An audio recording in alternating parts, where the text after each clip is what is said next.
You gotta check out this new PS5 update. We gotta look at the future of Star Wars games from EA. We also know exactly how many Call of Duty games we have to look forward to on PS5 in the future. And better late than never, we got the February PS Plus games. It's gonna be a pretty big episode of PlayStation news this time, so before we jump into it, make sure you're subscribed and have your notifications set to all. So the first thing we have to talk about is this huge update from EA surrounding their whole Star Wars game development program, which people have been really curious about because their exclusivity is very close to ending. Yes, the day is finally coming where EA will no longer be the only publisher allowed to release Star Wars games, except for a few that managed to make their way out mostly on iOS and Android. Now, for the most part, I think that's a good thing because it doesn't mean they have to stop working on Star Wars games. They're just not going to be the only publisher making Star Wars games. And overall, I think that's the best case scenario. The two Battlefront games they made, they had their fair share of controversy, especially the second one when it launched, but by the end of its dev cycle, it ended up being a very good game. It's a complete mess right now, but there was like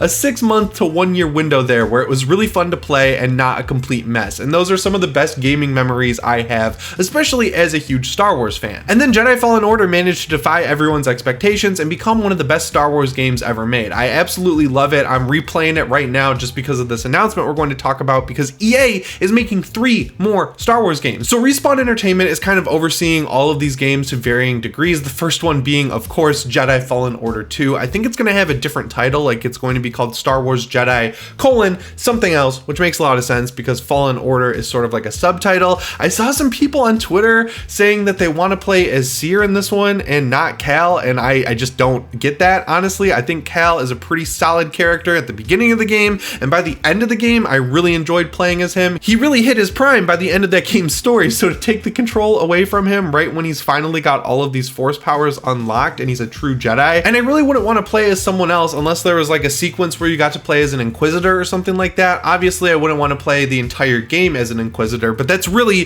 the only time I want the control to be taken away from Cal. I mean, he's a solid character, he's got a really cool poncho, and he's got BD-1, who's the best droid in the entire galaxy. I love that little guy, and I wish we would get at the Droid Depot here at Disneyland a BD-1 to take home, because that's what's going to get me to spend money finally at the Droid Depot. They almost got me recently though. They made the barge droid from the end of The Mandalorian season 1, that creepy ass R2 droid that has legs and arms. There's just something cursed about it that made me really want to pick one of those up, but man, if I can make my own little BD droid, I would be so happy. And minor spoilers for the newest episode of The Mandalorian, I mean Book of Boba Fett. Sorry, I got confused there since we were on the 5th chapter of the Book of Boba Fett and he didn't even show up in it. We got to see a BD droid, so that would be very cool to see that come to life in the future. Long story short here, let's keep the focus on Cal, give him a trilogy of games, and then we can talk about playing as a different Jedi in the future. Maybe that's like kind of a hot take, I don't really know, but let me know who you want to play as in Jedi Fallen Order 2 down in the comments below. The second game, which somehow has me even more excited, is an FPS from Respawn. Now, there's a longtime Star Wars veteran, like Star Wars games specifically veteran,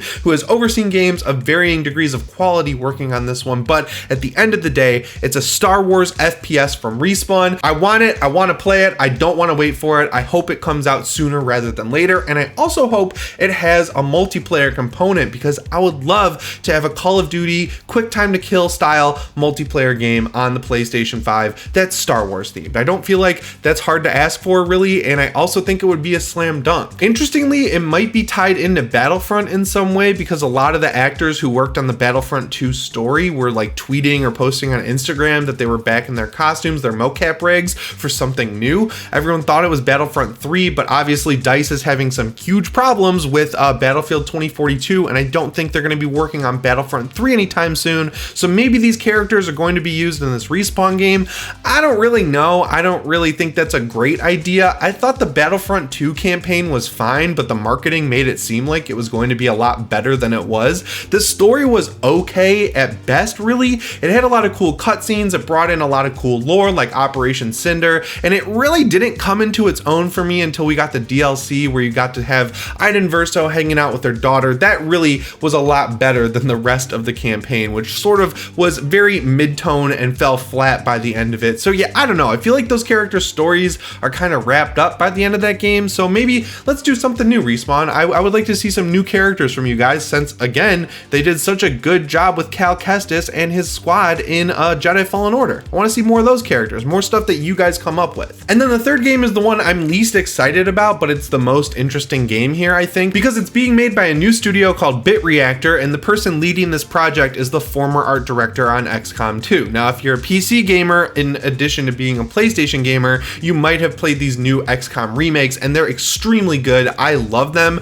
I'm not a huge strategy guy, honestly. I really like XCOM and XCOM 2. Honestly, I think this is the best outcome for EA, specifically with Star Wars. Respawn did the best job of any of the developers with their game that EA made. The problem with EA is they just didn't make enough games. They had a live service game in development. They had an Uncharted style game with Amy Hennig on board, and they just couldn't get stuff out the door. So knowing that they're gonna work on games on their own pace, but other developers are gonna work on stuff at their own pace, that's exactly how it should be. There should definitely not be one publisher making all the Star Wars games, because we've seen how badly that goes. I don't care if it's PlayStation, I don't care if it's Xbox, EA, whoever. We don't need that energy out into the world. Let's let all the developers who want to work on Star Wars work on Star Wars, because that's what's going to bring back my childhood, which was incredible for Star Wars games. We had the Obi-Wan game, which wasn't very good, but it was a lot of fun. We had the Lego Star Wars games. I loved the original trilogy game. I played it on PSP. I 100% completed it. It was awesome. We had the 2 Jedi Starfighter games, which were both really hard, but really fun. Of course, we had both Force Unleashed games, which I really like the Force Unleashed 2. I know it's definitely inferior, but the graphics were awesome. We got Boba Fett on Kamino, which was like a cool little Easter egg. It was just a really cool story more than a game overall, but it was worth playing in my opinion. It was just a little short. And of course, the old Battlefront 2 is one of the coolest games ever made. I had it on PS2 and I had it on PSP, and I played it more than any game I think on my PSP. It was awesome. We were getting games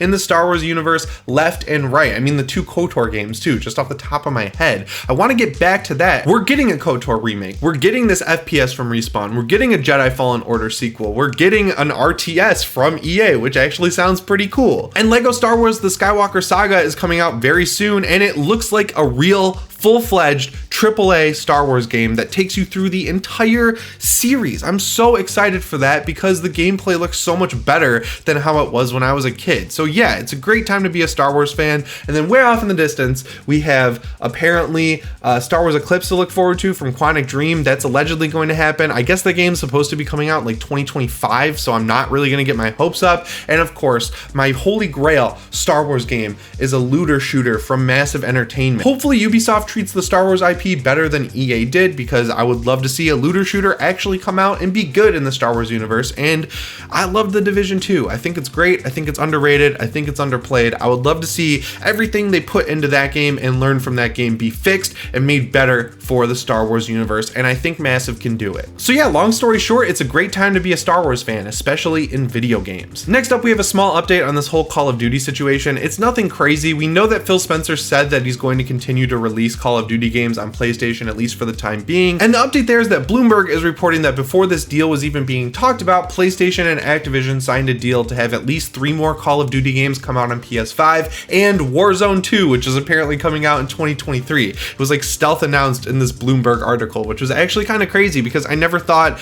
they would actually make a sequel to Warzone, but it makes sense, I guess, because the next Call of Duty game in 2023 is supposed to be Modern Warfare 2. So if it lines up with that, that would make a whole lot of sense to me, because we got the first Warzone just after Modern Warfare 1. I'm actually feeling pretty good about this because I predicted that there was probably an agreement in place just moving from the PS4 generation to the PS5 generation, knowing that Activision liked working with Sony so much last gen. It would make sense that they would have a deal that goes forward this gen, not like game to game like they probably did going into the PS4. Now, of course, all bets are off after those 3 games and Warzone 2 come out, but I really don't think Xbox is going to keep those games exclusive. I know the argument with Bethesda was you don't pay $7 billion just to keep those games not exclusive, like to still release them on PlayStation, and that obviously ended up being true. So yeah, I could see the same argument kind of working for Activision, like you wouldn't spend $67 billion on Activision just to keep those games coming out on PlayStation, but there's just so much money to be made there, especially with Call of Duty. You want that online ecosystem to thrive and continue,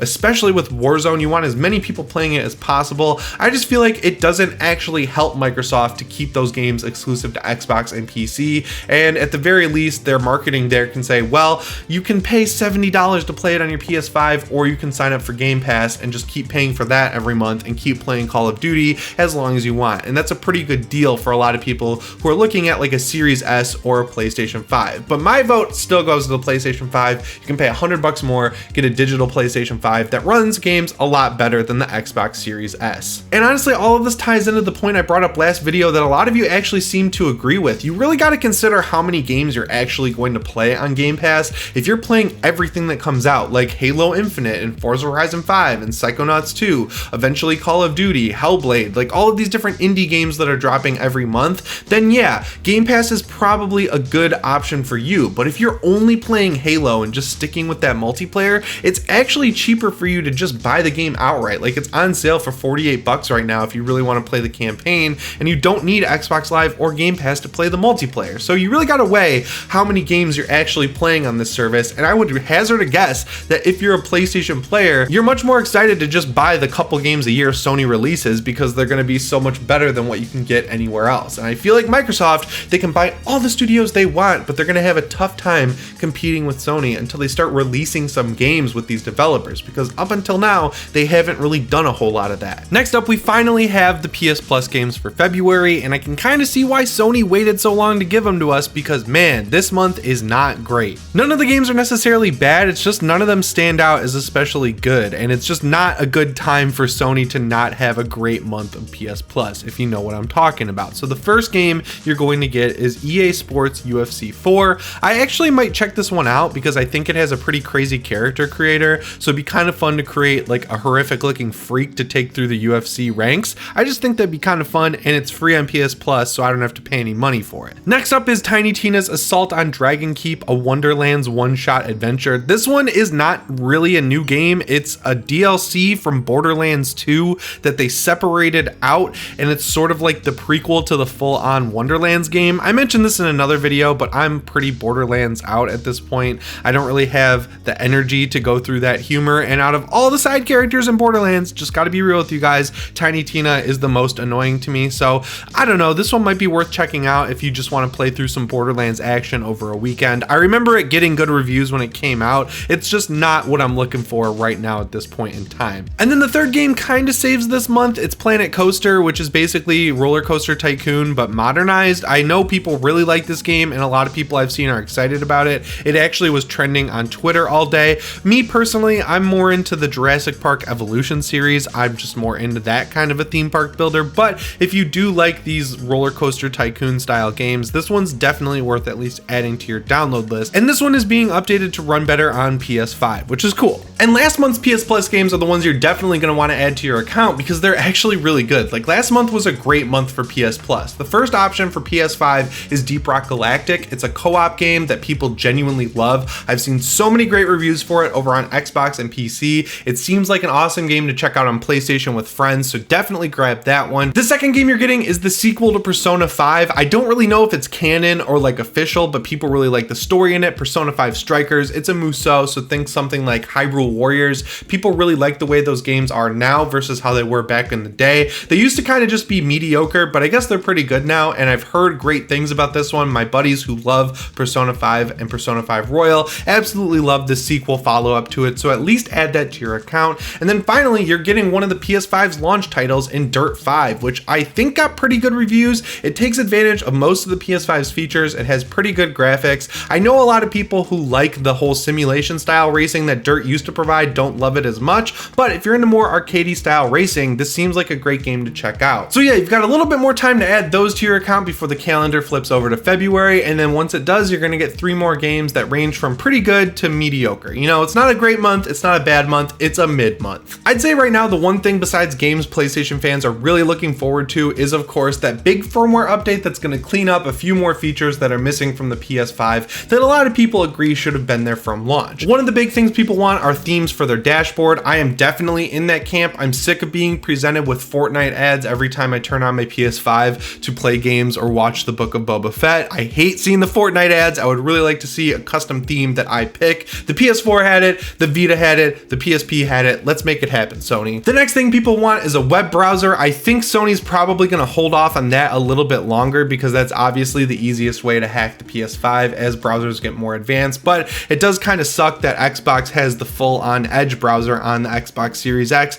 and that works to the point where you can play GeForce Now on your Series X. So I would really like to see Sony counter that and also have a web browser here on the PS5 as well. And of course, they need to have 1440p support. Apparently they already have that figured out. They're just waiting for new TVs to come out before adding it to the console, which is kind of dumb, but we know it's coming. We just kind of got to wait for it. The monitor right under my camera is a 32-inch 1440p monitor. I would love to use that with my PS5, but it downscales to 1080p and it just doesn't look that good. So I am crossing my fingers for that 1440p update sooner rather than later for sure. And then the final thing is, of course, full-on PS3 emulation. We know that's probably coming very soon with Project Spartacus. There's some weird stuff going on behind the scenes there, but man, I really just got to see how Sony's going to position this, because there's two options here. One of them is good and one of them is going to be a PR disaster. The one that's going to be a PR disaster is if they don't immediately come out and say any game you bought digitally on the PS2 or the PS3, because on the PS4 you could play PS2 games digitally. If when those games are available on PS5 through Spartacus, they don't allow you to just play the games you already bought and they make you subscribe to this new service to use them,